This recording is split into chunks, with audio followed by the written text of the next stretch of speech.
Welcome to episode 4 of the Okanagan Real Estate Podcast, your source to buying, selling, and living in the Okanagan. Hosting with me is Marika the Closer Soleil, continually raising the bar for realtors everywhere. She's coming to you live from Kelowna and also services the West Kelowna and Lake Country area. And I'm your host, Raina Kucheran, your local Penticton and South Okanagan realtor. Today we have on with us David Kopp. David is a comedian from Kelowna who's performed with some of the biggest names in Canadian comedy. He's going to be chatting with us about his comedy business, how it's adapted to the new normal, and of course, sharing a much needed laugh with us all. So welcome to the show, David. Oh, thank you so much. How are you doing today? Fine. How about you, Marika? How's your week going? Well, I'm good. I'm so good because this came today.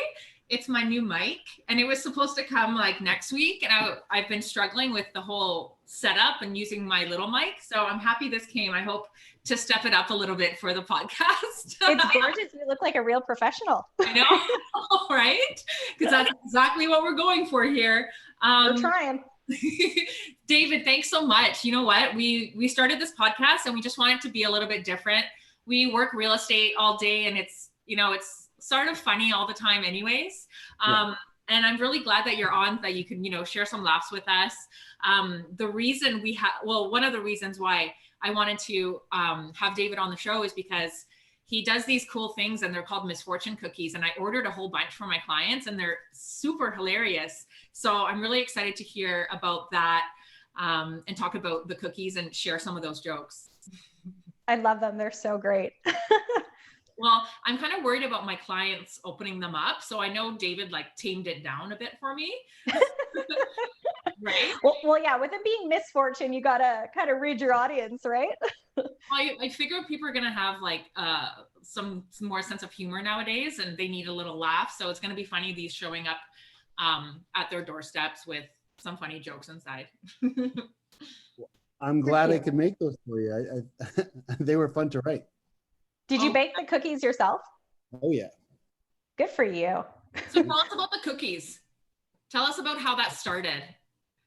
Okay, well, I came up with the idea years ago and I used to sell them at my comedy club, but it was just a lot of work to make them and also run like a full-time comedy club. And there was a little bit of a conflict of interest just because I didn't own the restaurant where I ran the comedy club. So me selling like food at a restaurant was kind of weird. But I always had it in the back of my head, these are cool, right? And when I first started, it was just misfortune. So it would say something bad that happens, like, oh, I farted in this one or something like that. So that was all when I started. That's what it was. And then anyways, then my comedy club shut down because of COVID and it was really complicated. And I was like, what am I going to do now? And, when you think, what am I going to do now? Usually there's a bunch of options, but there's less options than ever with COVID. So yeah, I just decided to start making them. And originally I was just doing what I said I did, like little funny, horrible things that could happen. And then I realized, the more customized I made them, the easier they were to sell. So I started writing a lot of different jokes for different professions and holidays and that kind of thing. And I think I'm up to about 65 different categories now, like good for you, realtors, whatever, anyone, different jobs. And I sell them to a lot of people. That's what I do now. It's fun. So do you think people actually eat the cookies? Yeah, everyone likes it. I use really high quality ingredients and I make sure they're really tasty. So yeah, I think everyone that I've talked to said it, unless they're lying to me, which is very possible. I feel that when I get the fortune cookies from the Chinese food places, takeout, I read the fortune and then I have a little bite just to make it count. And then I don't usually eat the rest. Yeah. Well, people like the chocolate. It's the chocolate, right? Yeah. I dip it in chocolate and the chocolate's really good. And that's what people like. They don't like, fortune cookies. It's just, what is it? So tell us your chocolate's recipe. good. Jokes are good. Is it a family recipe? Love, patience. He's not going to share the recipe with us. No. Yeah. But I love how you became so creative, like with your comedy club closing. You just went right into something you had dabbled in a little bit before and got creative and really made that work for you and take off. Well, Well, thank you. I mean, here's the thing that's maybe some people don't understand about what I did at my comedy club, because and why it's so hard to replicate right away as soon as like restrictions are lifted. A big part of my business was raising money for charity. So I would go to like local companies like car dealerships, real estate, lawyers, whatever, law firms, and they would sponsor my shows. And in exchange for like a few $100, and in exchange, I would give them like 100% of ticket sales towards their cause. Mhm. So when people came to my shows, you know, I do one of those a week. And I'd also do another show that was a wine tasting comedy show. And that usually drew older people. And then I did a bunch of local headliners and that kind of thing. But the big bulk of my business was raising money for charity. So as soon as the COVID numbers came in, it literally made it impossible, because I used to put 100 people at my shows all the time. And then because no one really cared about occupancy before COVID. Mhm. So 100 people was no problem. Then they said, well, it's half capacity. Well, half capacity in my room is actually 35, and it has to include the comedians on the show. Mhm. So I went from putting 100 people in a room to sometimes like 27 max, you know? So I couldn't charge the sponsors the same amount of money, and I couldn't raise the same amount of money for charities, and I couldn't bring the same amount of people in the room. And therefore I can't bring headliners in because they can't make any money either, because my hotel costs don't go down. Mhm. So the whole thing kind of toppled onto itself. And it's not that I want to do it, but I tried to do it with the restrictions in the summer when they had that little blip of like everything open again before Oh the gosh, Alberta yeah. problem or whatever. Yep. Everyone got And I excited. tried running it, Coronavirus, and they I, called it. yeah, and I went. It took me 4 times the effort of marketing. I had to market 4 times more, and I think there were nights I got 8 people in the room, Oh you know, man. Yeah. and it was like working for like way less than minimum wage. So it's impossible, and Well, it's it really kind of kills tragic. your mojo, right? Like it kills your Yeah. mojo. And I think you've got the people that are scared to come out, right? Yep. And you've got the restrictions. You know, there's just so much to it. And it's And just you've got a bummer. the business was afraid too, right? Because Yeah. I don't own the club, and the way that Dakota's works is they have like a long hallway that goes to my comedy club in the back. And you know, if somebody takes a picture of 50 people lined up for a comedy show and it gets them cast in it or whatever, suddenly we're the bad guys, right? Yeah. Then you get fined. So, yeah. And And it doesn't they're like, happen again. yeah, it's like, oh, by the way, the fines are $500,000. Yeah. Like that was a real number they threw at people. Astronomical. I mean, I don't think we bought it, but you know, and yeah, $500,000 fine, and I'm making like $6. Yeah. Totally worth it. So I have a question. Did you ever think about maybe totally moving your whole production online? Yeah, I mean, yes, it is. There are people doing online shows, and I don't want to disparage online shows. And I'm not saying this. I'm not speaking like from a lot of knowledge, because I haven't done a lot of them. But when you're online, you're competing with everything. Yeah. Like everything, right? So when you got a local show in town, you're like, oh, let's go see Dave and his friends because they're on stage and there's nothing else to do on Friday, you know, and Yeah. it's $10 a ticket. But when you're online, you're like, oh, let's watch Dave or Kevin Hart's new special, Yeah. you know. So like Yeah. that's the thing that's coming. So like some people are being kind and supporting local and that kind of thing, but I don't know how long that let's help our neighbors thing is going to go on for. Like, you know, like everyone will support you the first couple times, but after that, I don't know. So I don't know if it's a Yeah. sustainable. Yeah. Well, I just hope that this time, you know, shutting down all the businesses, I think people are taking it more seriously.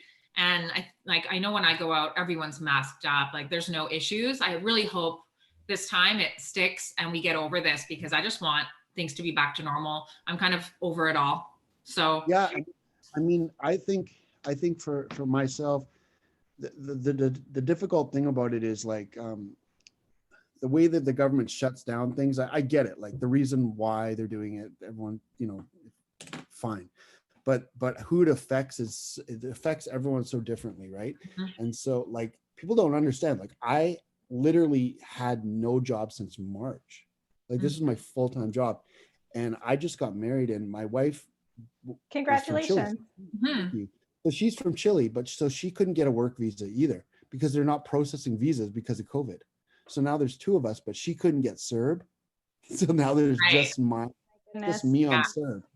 So like that whole thing is crazy. And then this is the other thing is like I'm a business owner, right? That was a business, but so they're like, oh, all businesses will get this $50,000 loan, and we probably won't even ask you to pay interest on it or whatever. Who knows what they're going to do. But in order to get that loan, you need to have a business account at the bank. And so I was like, well, I'm a business, fine, I'll get this. But because of my business, all I'm really doing is paying comics at the show, and I keep my own records, that kind of thing. Why would I get a business account for $30 extra a month? I just have a regular bank account and it was fine. So I did. Well, now then they came up with this business funding, and they're like, oh, by the way, Dave, you don't qualify. And I said, well, I'll make a business account if I can get it. And they're like, no, you needed it 2 months ago. So just by random, like just because I wanted to save $30, now I don't even qualify for all the financing that business owners have, even though I'm a legit business. Yeah. And I pay taxes and all those things.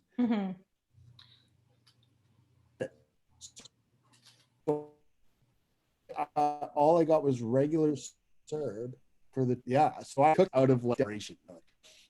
Yeah, I actually got an email today. Can you guys hear me okay? Dave, you're kind of cutting out. Can you hear us? Dave's cutting out a bit. I got batty. Just use your hands if you think I can't hear you. Okay, there you are. There you are. I use my hands a lot anyway. So yeah, I got actually from my bank an email today.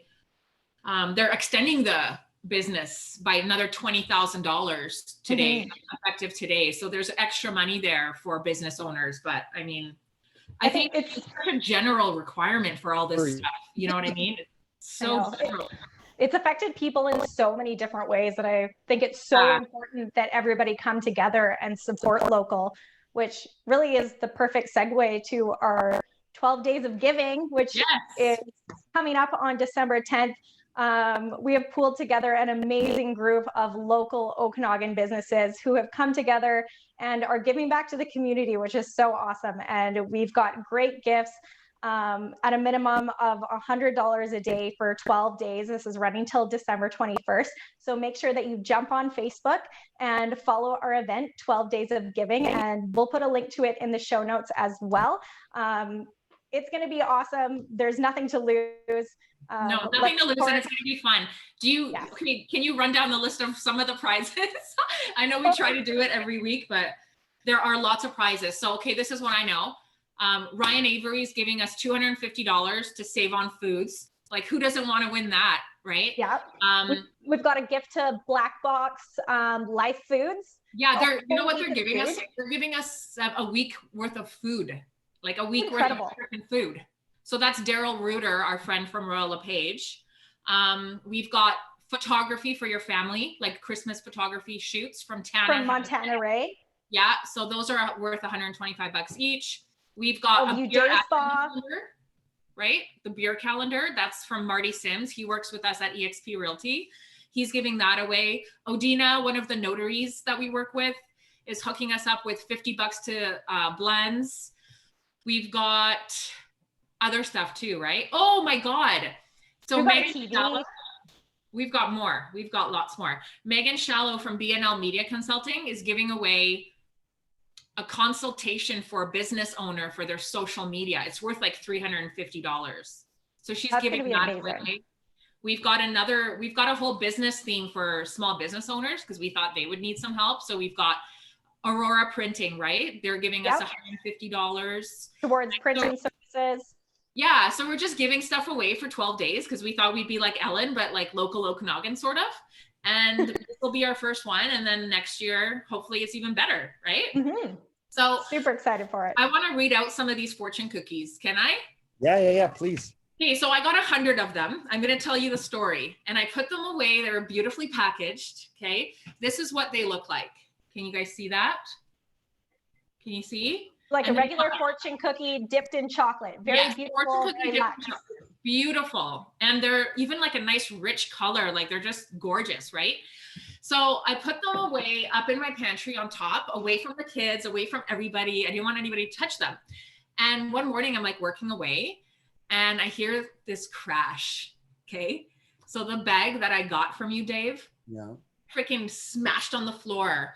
So I had 5 bags of cookies and I'm thinking maybe about half of them broke. I gave some to Raina. I packaged most of them up like this because I'm going to give them away. But then some of them are broken like this. So I thought, you know what? It's a misfortune cookie. I can still give it away like this. Totally.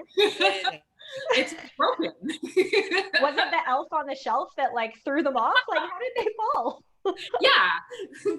But anyway, so I'm excited to give them out. I think it's going to be hilarious. I hope people call me and tell me, hey, I got your misfortune cookie. And David, I have a little part of my little package has your name on it and stuff. So if people want more cookies, they'll just be able to call you. Okay. So this is misfortune cookies for homeowners, guys. Okay. I wish I had one of those buttons you press and then, you know, you laugh or boo or whatever. But anyway, so these are David's jokes and I'm going to read them. Okay. Every year, something else will need to be replaced. This will never end. It's so true. Right? Okay, listen to this. Hey, Raina, you already need a new roof. When did you build your house, Raina? Last year? This year? Don't last that long. This year, yeah. Okay, here's another one. Oh, here. You should redo the floors with pieces of plastic that look like wood and rocks. People do that. They do. Backsplashes and everything. You're just like, what is that? Okay, watch this. This is for someone that's selling a home, okay? Paint it the right color and scrub every bit of individualism from it, or nobody will buy it. Actually, this happened to us yesterday. So I'm listing a house and these guys these clients need a little bit extra, extra help, like a lot of help. They have a lot of stuff in their house. So I brought our friend Hillary from Show and Sell. She'll come on the show one day too. And we went there and literally told them to get rid of all their stuff. And they were like, it's so scary. People don't realize they have to depersonalize. Yeah, they got to depersonalize. Okay. One time I sold a house that had, I bought a house from these women and they had 30 cats. What? Yeah. Did they leave any of them behind as like I'll tell you as a story. gift? Okay. I'll tell you this. Here's the story. Okay. So I sold mobile homes. Okay. And one time I had a mobile home in Karamias and I couldn't sell it. Couldn't give it away. Like I had it priced pretty high, like more than I paid or whatever, but I was trying to make money. Right. And then I was living in it. Nobody came for like 8 months. Then one day this lady walks up and down the hallway and she's like, I'll take it. So I was like, okay. And she's like, I'm selling my house this week and then I'll have the down payment for your house. And I said, yeah, okay, great. A week goes by, nothing. 2 weeks go by, nothing. I call the lady. I'm like, are you selling this house? She's like, oh, the guy's not going to buy it. So my dad and I were like, well, where's the house? And she's like, it's in Headley. So we say, well, we'll go look at it. So we go look at it and it's 500 square feet with 30 cats. It was the most disgusting thing you've ever smelled. You could smell it. How many square feet per cat? Like, what's the ratio? Okay, no, I got a question. Why didn't you use the realtor, David? Because, well, actually, I'll tell you why I didn't use a realtor. There was a guy that I used as a realtor, and his name was Gary, and he was a realtor there. And then from the property guys. Just kidding. He couldn't sell my house. And then he got arrested for smuggling a boatload of cocaine down. Well, he clearly chose the right realtor. From Singapore. Down the coast of Africa. He got caught right in the waters on like Cape Horn and the coast of Africa with like, I think he had like $4 million worth of coke or something like that. And he just got out of jail. So he couldn't sell your house. This this was before or after he sold your house? Well, he was selling all the drugs while he was trying to sell my house, so he was focusing more on all the drugs. Oh, damn. Oh, that's funny. True So story. that's Look him up. awesome. Yeah. And that was in Kiramias? That was in Carameus, yeah. That's hilarious. Oh, awesome. All right. Should we do some market updates? Sure. What's Actually, going on in Kelowna this week? the updates just came in. So some of these numbers are just nuts, right? So once a month we get the stats from the year that are compared to the year before. Okay, so let's just talk single family homes. Okay. Yeah. In the central Okanagan. So we've had 291 sales last month. Guess how much that's up from last November? 74%. Holy. That's how much sales are up from last year this time. Wow. Okay. It's 20% faster to sell your house. So it takes about 57 days now. The average price range is about $728,000, which is super high too. Like it's only up 10%, but it's still up. Mm-hmm. And our inventory is down by 40%. So our sales are up by 70 and our inventory is down by 40. Like that's what's going on right now. So David, if you've got any of those mobile homes that need to be sold, get them on the market. We can help you. Yeah, well, we just sold one in Olalla, and I think I'm gonna set another one up in Olalla right away. Well, why don't you let us help you? We can at least get it on MLS for you, and we'll do a special David deal for that one. Yeah. That'd be great. We'll hand out misfortune cookies at the door. Yeah. Yeah. Well, I'll tell you, selling houses in Olalla is a little bit different. Well, I figured, and I don't know where that is, so I don't think I could. Oh, exactly. Yeah. It's not even far from here. You have no idea where it is. That's what about you, Raina? Yeah, I'll give you an update. So this week in the South Okanagan, there was 59 new homes to market and 79 new sales. So this is the second week in a row where home sales exceeded new homes to market, which inventory is shrinking here too, and generally leads to an increase in prices. So the average single family home in Penticton this week sold for $716,000, which is way up from normal. I think there was a couple big ones in there that might be skewing it a bit. But these homes are on the market for an average of 46 days. Like crazy. That's insane. So your average townhouse and multifamily home this week sold for $449,000, and your average condo at $407,000. So all across the board in all areas, we're seeing prices going up and a decrease in average days on market. So things are hot here. The way it's going to go, and I think it's going to continue on like this until the new year, until stuff changes. I don't know. What do you think, David?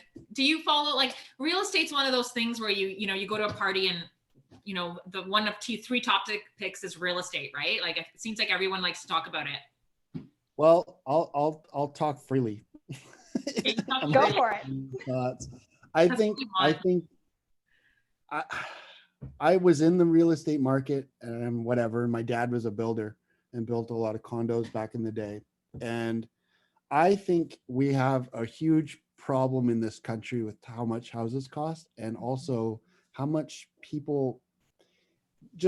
the government is connected to the housing market. So it scares people away from being entrepreneurs, because being an entrepreneur is really risky, but housing always goes up, and the market is, like you can get into housing way easier than you can get a loan for other things.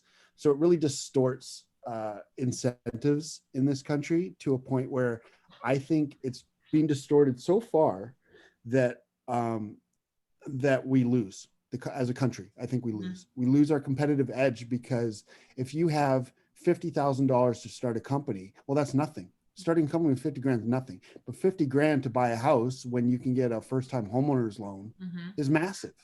So everyone's going to buy one. And why wouldn't you buy a house if it can go up by 10 to 5, but housing is up by 10? Well, of course you're going to go into that. And I think it's dangerous. It's dangerous, and it makes us less competitive with the rest of the world. And sorry, you're cutting out there for a second. Oh yeah. Well, I think I made my point. Yeah, he made his point. So, it is a totally a valid point. What I like that's going on is developers are building condos that are much smaller now, the micro suites, and they're at a lower price point. So I like that. There's more options for people that want to be in those lower price points, and we know those ones go really quick. I think the issue is that we've got a lot of investors. Pardon? Here's the thing with the lower price point is when a market isn't being essentially manipulated by government suppressing loan rates and giving them to people that otherwise wouldn't even qualify for a normal loan, they distort it so much. Like when things aren't that bad, your ratio between your like pre-tax income and the price of your house should be 1 to 2. 1 to 2.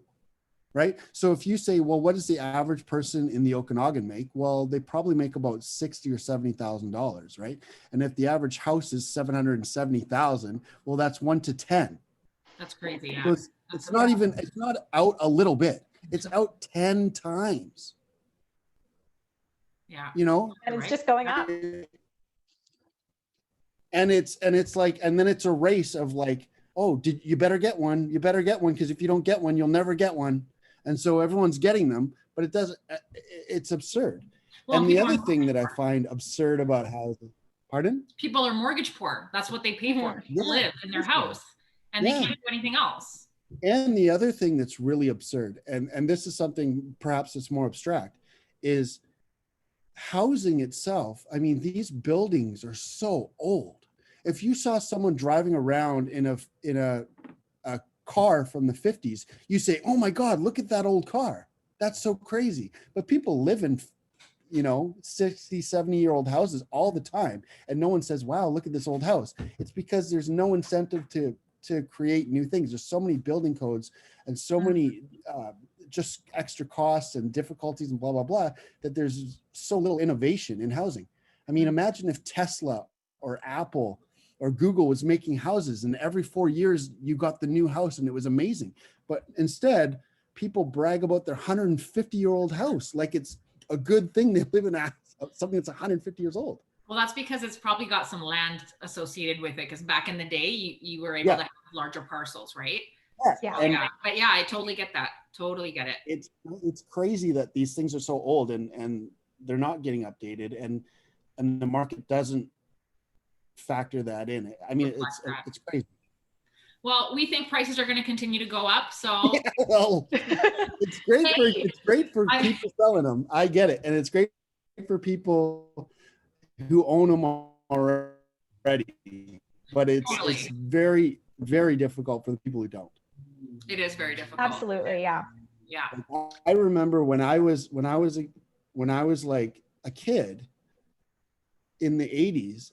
You never thought, will I own a house when I grow up? That wasn't a thought. Everyone owns a house when you're an adult. Of course, adults own houses. Mm-hmm. Everyone owns a house.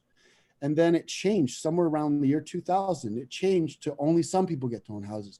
Mm-hmm. And it was bizarre. Like my dad built his first house in Summerland in the 70s for $7,000. Oh my God. Those are real numbers.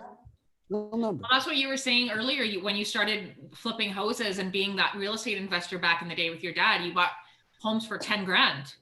Yeah, I was buying them for $10,000 on a credit card, and I would sell them for like 27,000 at like 7 or 8% interest over like 5 years. That's a good ROI. What happened? Everyone got pushed out of that market. It got really bizarre. Like they got pushed out of the single home market, and then suddenly all these the mobile homes went crazy. But the thing about the mobile homes is they're in these parks, and the parks were built in the 60s and the 70s. And the Mobile Home Rental Act is totally outdated and absurd. So they can raise their pad rents by the same laws that they raise rental rates for people who rent an apartment. Well, people rent an apartment for 6 years as they save for a home or move out or whatever. But people who live in a mobile home park, they don't leave. No. They own a house, they're not going to leave. But they raise the rates by 2 or 3% a year. So now you've got mobile home parks where the pad rent is $700. Well, how are you going to sell that mobile? How are you going to sell that house in that park? And the thing is, even if you have a home from a long time ago, say you bought a home in the 80s and your pad rent didn't go up very much, and now it's only $400. Well, the second you sell that house, the owner of the park owner is going to be able to reset the pad rent. Mm-hmm. So even though the pad rent's $400, the new buyer has to pay whatever the mobile home park says. Totally, yeah. And it makes it really hard to sell a mobile home. That's one of the big reasons I got out of it, because I went into these parks and all the parks would jack up the pad rent for the new owner. So I'd have to say, oh, sure, you can finance it from me for $400 a month, but the pad rent's $600, or $500. Well, we could do a whole show on mobile homes. Like, even in terms of selling them, I've sold a few. Some of them are on the higher end. Like, we were looking at one that was like over $400,000, There's some gorgeous ones out there. Yeah, I sold one for just under $400,000 earlier in the year. And the problem is also it's hard to get financing on them. You have to either have cash. A lot of them are on native land or require a very large down payment. And as we know, banks don't like that because you don't actually own the land. So there's only a few people. I've sold a lot. I've sold a lot on owner financing. So owner financing. But I'll tell you, it's funny. It goes back to my point about the market and how mobile homes, like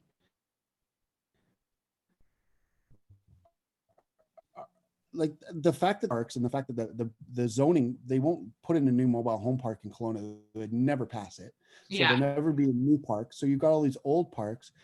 But I mean, the mobile homes themselves are essentially, if they're not in a park, they're worthless. Mm-hmm. Like, it's hard to put them anywhere or give them away. It's so hard to do. And like, I was buying, when I bought these mobile homes, I bought a 3-bedroom, 2-bath home, moved in, brand new home, was $70,000. Wow. Incredible. Set up in West Kelowna. And that's what year was this? 2010. Okay. So like, the costs are way cheaper and way better. And those costs could be, those savings could be passed on to people here in the Okanagan. They truly could. We don't have a shortage of land. What we have is an excess of regulation to the point where nobody can even afford to open a mobile home park if they wanted to. I mean, there's people trying to set up tiny homes in like ALR land now, and they're like, hey, move in this box for $1,200 a month, and people think it's cool because they watched it on Netflix. But it's you're gonna live in a closet for $1,200. It's like supposed to be a sustainable land, so that you can have your farming on there, chickens, all that stuff, and then your little community of mobile or of tiny homes, right? But it's still expensive. It's absurd, and it's a way of like.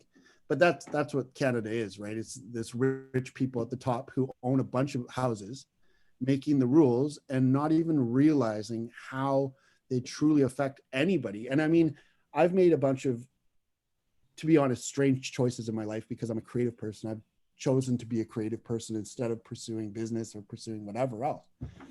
And there isn't a place for that in this country. There truly isn't, because I mean, I'm an anomaly in a lot of ways, and I exist on the very thin fringes of society, and just simply because I can hold it together and I've got whatever, like some things that I did 10 years ago that make it possible. But it's a huge problem. And you've got, for example, you've got these giant condos downtown. I saw them. It's a joke. $700,000 for a 2-bedroom condo over top of a bunch of crackheads, And so they're trying. Wait till you go to Yaletown. Yeah, so it's gross. So they're trying to sell this house for $700,000, and then what happens is you push all the young creative people out. Mm-hmm. So you go, oh, live downtown. There's culture. Who? The cultural district, yeah. And who's going to be? And society needs the creatives. They give so much. Yeah, it's like, oh, you're going to live by the theaters. It's like, oh, really? The government theater that's $1,200 to rent for one show, so no artist that's not already like super rich is ever going to put on a show there. Wow, it's absurd. It's like, what culture are you going to see? I know art. I run art for a living. I'm not going to put on a show at the theater. Forget it. Yeah. So I can charge $1 a ticket to play. Well, I want to support you and I want to hear your stand-up. So Absolutely. and I think he's frozen. are you there? Well, I'll tell you. Okay, I got a couple of jokes for you. Ready? Okay, tell us some jokes. Go for it. You're gonna end it off for us. Okay, I'm gonna end on some housing jokes that I Yes. Love it. You see. Uh-oh, are we stuck? You're frozen. Oh, this is the best part too. Okay,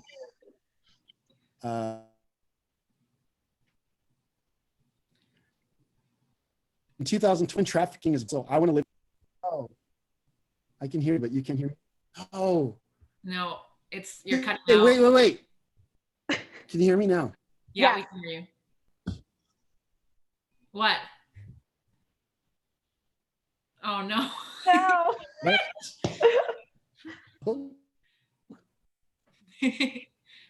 Okay. All right. Well, just imagine they were great jokes. Oh, no, you're we can ready hear now. you now. Go for it. But you can't. No, I can't hear you. Shit. But now you can't. Now we can't. No. It's only when you start the Just- jokes it freezes. Is that the joke? Okay, well, where can we find Yeah, David? that's the joke. Where can we find David? We're gonna re-record this and add it later. Hey, the joke was. Okay, well, the joke was.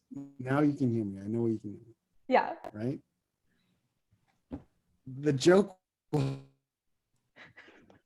2000 and human trafficking is bad, but everyone wants to live in a shipping container. That's the joke. Oh man, okay, we got that. Yeah.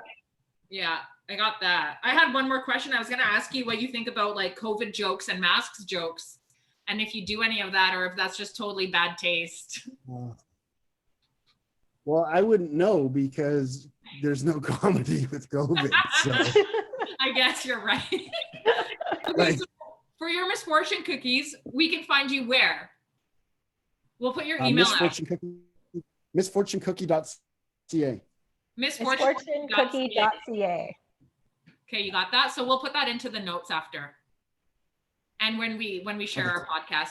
Well, listen, thank you so much. This was so much fun. I feel like we just got to know you. Thank you, David. I feel like you didn't expect me to rant all over your podcast. No, that was awesome. I love that you have so much experience about mobile homes and things like that. That's great. Yeah, I love it too. Thank you so much. We appreciate it. Oh, you're very, very welcome. I hope it goes well. Well, we'll share it with you once we have it up later today. Yeah, that's very kind. Thank you for putting me on the show, and thanks for getting us. Thanks so much. Thanks so much. Okay. Enjoy the rest of your day. Bye, everybody. Bye. Bye. See you next time.